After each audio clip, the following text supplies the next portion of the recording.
Aujourd'hui, nous vous présentons 10 découvertes incroyables de la Seconde Guerre mondiale. Parmi elles, l'incroyable découverte d'un écolier qui a même été dispensé de cours pour cela, un message codé qui a vu le jour d'une manière inhabituelle, ou encore une découverte effrayante qui reste dangereuse même après de nombreuses décennies. Alors, restez à l'écoute, ici sur Bon à savoir. Nous commençons par une découverte spectaculaire que des ouvriers du bâtiment de Rostock ont faite par hasard en 2011. Alors qu'ils creusaient le sol de la ville de Mecklembourg-Poméranie occidentale pour préparer la reconstruction d'un pont, ils sont tombés sur un char russe qui sommeillait dans le sol sans être remarqué depuis 66 ans. Le char T-34, utilisé par l'armée rouge pendant la Seconde Guerre mondiale, mesurait près de 7 mètres de long et pesait 30 tonnes. On pense qu'il a été mis hors d'état de rouler lors de l'attaque de Rostock par l'Union soviétique en 1945 et qu'il a ensuite été recouvert de terre. Au fil des ans, le véhicule lourd s'est enfoncé de plus en plus dans le sol jusqu'à ce qu'il soit finalement redécouvert par hasard. Outre les munitions, les spécialistes du service de neutralisation des explosifs et munitions ont alors fait une découverte macabre à l'intérieur du char. Ils y ont trouvé les ossements de l'équipage. Un char complet datant de la Seconde Guerre mondiale a également été découvert par hasard au large des côtes françaises par un utilisateur de Google Earth depuis son ordinateur personnel. Nous continuons avec un véritable trésor de l'époque nazie, découvert lui aussi par pur hasard. Après une inondation dans la ville de Hagen, en Rhénanie du Nord-Westphalie, en 2021, un homme aidait sa tante à réparer sa maison endommagée par l'eau. Lorsqu'il a jeté un coup d'œil dans un trou du mur du rez-de-chaussée causé par l'inondation, il a été stupéfait. Un vieux journal du Troisième Reich est apparu dans la cavité située derrière le mur. Mais ce n'est pas tout. Peu à peu, l'homme découvre de plus en plus de documents et d'objets qui ont probablement été cachés là peu avant l'invasion de Hagen par les troupes américaines en 1945. Parmi eux, des masques à gaz pour femmes, hommes et enfants, mais aussi de rares poings américains en laiton utilisés à l'époque pour les combats au corps à corps. On y trouve également un grand portrait d'Adolf Hitler bien conservé, des médailles et des insignes. Mais surtout, de nombreux documents et récits donnent un aperçu fascinant de l'époque. La découverte est actuellement examinée et évaluée par les archives de la ville de Hagen avant d'être mise à la disposition du public. Pendant des décennies, aucun des habitants de la maison n'a eu la moindre idée de ce qui sommeillait à l'intérieur des murs sans qu'on s'en aperçoive. L'autre découverte inconcevable a été faite en Russie alors que des ouvriers de la voirie s'apprêtaient à poser un nouveau gazoduc. En creusant le sol d'un quartier résidentiel, ils ont découvert un canon antiaérien complet dit 8-8. Il s'agit d'un énorme canon antiaérien utilisé par la Wehrmacht pendant la Seconde Guerre mondiale.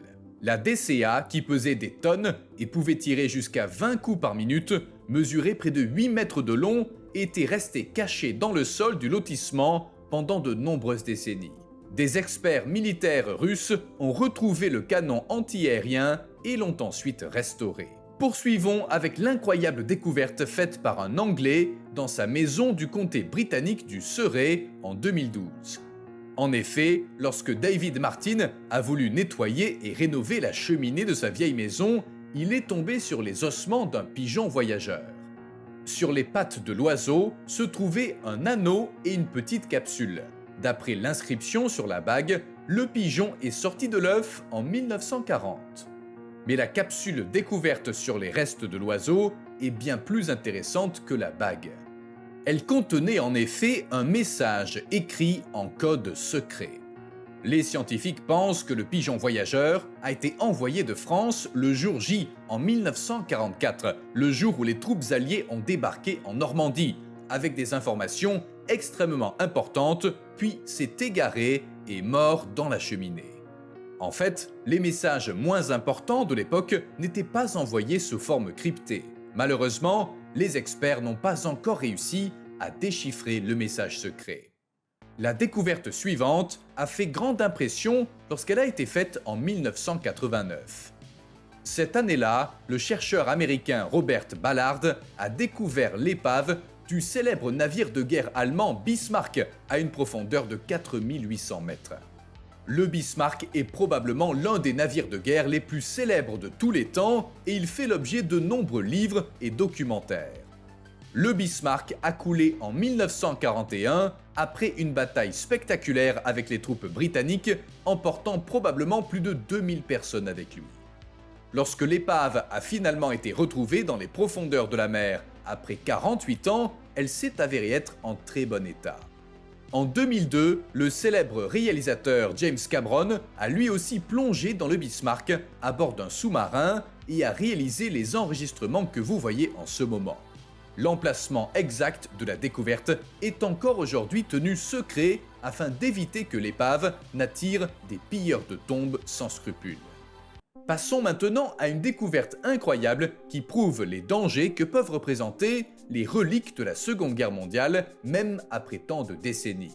En 2004, des ouvriers chargés de nettoyer un ancien site militaire dans le sud-est de l'État de Washington ont découvert un coffre-fort rouillé dont le contenu a immédiatement mis tout le monde en alerte.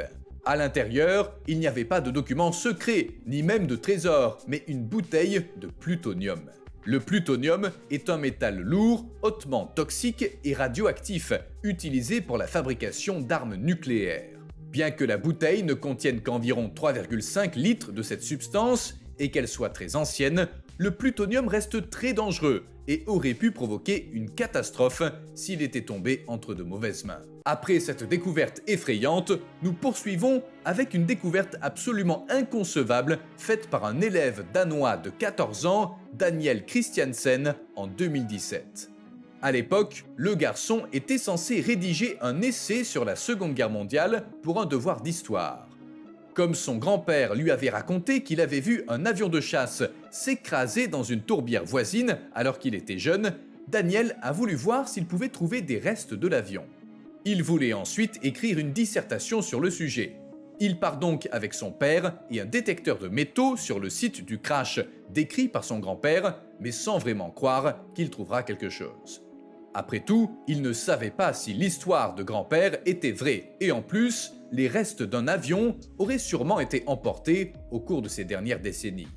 Mais lorsque le détecteur de métaux s'est déclenché et que Daniel et son père ont commencé à creuser sur le site du crash, ils ont effectivement trouvé du métal, puis des ossements humains.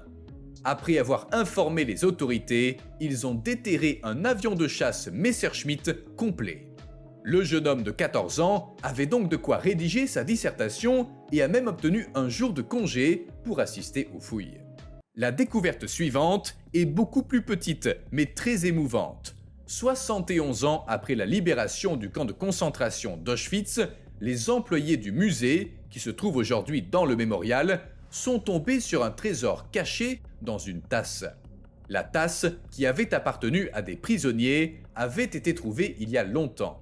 Cependant, lorsqu'elle a commencé à se désintégrer en raison de son âge, le personnel du musée a découvert un faux fond à l'intérieur, sous lequel était cachée une bague en or et un petit collier. À l'époque, le ou les prisonniers qui ont caché ces objets voulaient probablement mettre ces derniers objets de valeur à l'abri des nazis afin de pouvoir les porter à nouveau plus tard. Mais cet espoir ne s'est pas réalisé. Nous continuons avec une forteresse ultra secrète qui n'a été découverte par les Alliés qu'après la Seconde Guerre mondiale. Dans le Pas-de-Calais, en France, se trouvait la forteresse V3 de Mimoyek, aujourd'hui transformée en musée. Les nazis y avaient creusé un immense système secret de tunnels et de salles dans une montagne d'où ils prévoyaient de bombarder Londres à 160 km de là avec des canons V3 surdimensionnés. Il y avait 50 canons en tout, chacun d'une longueur incroyable de 140 mètres. La forteresse V3 n'a jamais pu être mise en service, mais il est aujourd'hui possible de visiter la structure qui a été transformée en musée et d'avoir un aperçu des projets mégalomanes des nationaux-socialistes. En 2012, dans l'appartement de Cornelius Gurlitt, le fils d'un marchand d'art prospère du Troisième Reich, a été accidentellement découverte une immense collection d'œuvres d'art de plus de 1500 tableaux, provenant de peintres célèbres tels que Pablo Picasso ou Henri Matisse, d'une valeur d'environ 50 millions d'euros. Certaines de ces œuvres étaient considérées comme perdues depuis 1945, et après cette découverte sensationnelle, les médias ont entamé une véritable chasse à Cornelius Gurlitt, qui avait entreposé toutes les peintures dans son appartement sans se faire remarquer depuis la Seconde Guerre mondiale. À l'époque, on pensait qu'il s'agissait d'œuvres pillées par les nationaux-socialistes. Le parquet a donc tout confisqué et Gurlitt a fait l'objet d'une enquête. Des années plus tard, des expertises ont révélé que les accusations étaient fausses et que le père de Gurlitt avait acquis les tableaux en toute légalité. Cependant, le vieil homme ne vit pas la justice puisqu'il mourut avant que l'affaire ne soit résolue. Voilà pour notre vidéo sur les 10 découvertes incroyables de la Seconde Guerre mondiale. Abonnez-vous si vous l'avez trouvée intéressante et à la prochaine fois ici sur Bon à savoir.